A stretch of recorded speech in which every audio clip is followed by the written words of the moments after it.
ഇന്ന് ഫോട്ടോഗ്രാഫി എന്നത് കേവലം ഒരു തൊഴിൽ മേഖല മാത്രമല്ല, ലക്ഷക്കണക്കിന് ആളുകളുടെ അഭിനിവേശവും സർഗാത്മകതയുടെ ആവിഷ്കാരവുമാണ്. ജീവൻ തുടിക്കുന്നതും മനോഹരവുമായ ചിത്രങ്ങൾ പകർത്തിവെക്കാൻ ആഗ്രഹിക്കുന്ന ഫോട്ടോഗ്രാഫർമാർക്കായി കത്തോലിക്ക സഭയിൽ ഒരു സ്വർഗീയ മധ്യസ്ഥയുണ്ട്, വിശുദ്ധ വെറോനിക്ക. കുരിശിന്റെ വഴിയിലെ 6-ാം സ്ഥലത്ത് നാം കാണുന്ന വെറോനിക്ക പുണ്യവതി എങ്ങനെയാണ് ഫോട്ടോഗ്രാഫിയുടെ മധ്യസ്ഥയായത് എന്നതിന് വ്യക്തമായ ചരിത്രപരമായ പശ്ചാത്തലമുണ്ട്. 1-ാം നൂറ്റാണ്ടിൽ ജെറുസലേമിൽ ജീവിച്ചിരുന്ന വെറോനിക്ക ഈശോ കാൽവരി മലയിലേക്ക് കുരിശും ചുവന്ന് പോകുമ്പോൾ തൻ്റെ തൂവാല കൊണ്ട് യേശുവിൻ്റെ രക്തവും വിയർപ്പും കുതിർന്ന മുഖം ഒപ്പിയെടുത്തു. ആ നിമിഷത്തിൽ യാതൊരു സാങ്കേതിക വിദ്യയുമില്ലാതെ അത്ഭുതകരമായി ക്രിസ്തുവിൻ്റെ രൂപം ആ തുണിക്കഷ്ണത്തിൽ പതിയുകയാണുണ്ടായത്.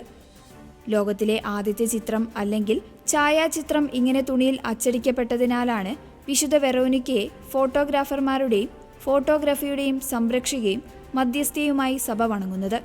ക്രിസ്തുവിൻ്റെ മുഖം പതിഞ്ഞ ഈ വിശുദ്ധ തുവാല ഇന്ന് റോമിലെ സെന്റ് പീറ്റേഴ്സ് ബസിലിക്കയിൽ അതീവ പ്രാധാന്യത്തോടെ സൂക്ഷിച്ചിരിക്കുന്നു.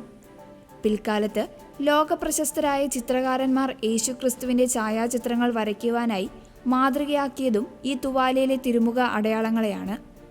ഫോട്ടോഗ്രാഫി ഒരു കലയായി മാറിയ ഈ ആധുനിക കാലഘട്ടത്തിലും തങ്ങൾ പകർത്തുന്ന ഓരോ ചിത്രത്തിലും ജീവനും സത്യവും നിറഞ്ഞു നിൽക്കുവാൻ പ്രൊഫഷണൽ ഫോട്ടോഗ്രാഫർമാർ വിശുദ്ധ വെറോനിക്കയുടെ മധ്യസ്ഥത തേടുന്നു.